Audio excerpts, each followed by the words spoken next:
In today's video, I'm going to show you how you can completely hide your taskbar. So for me, having the taskbar right at the bottom, I personally don't like it. So what I have done is I've changed the setting to go ahead and remove it.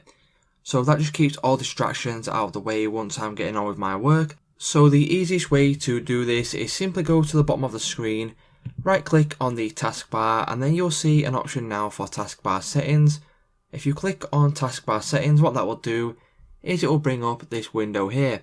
And as you can see near the top of the page, there is an option now to automatically hide the taskbar in desktop mode. So if you want to hide the taskbar, what you can do is simply toggle this option on here.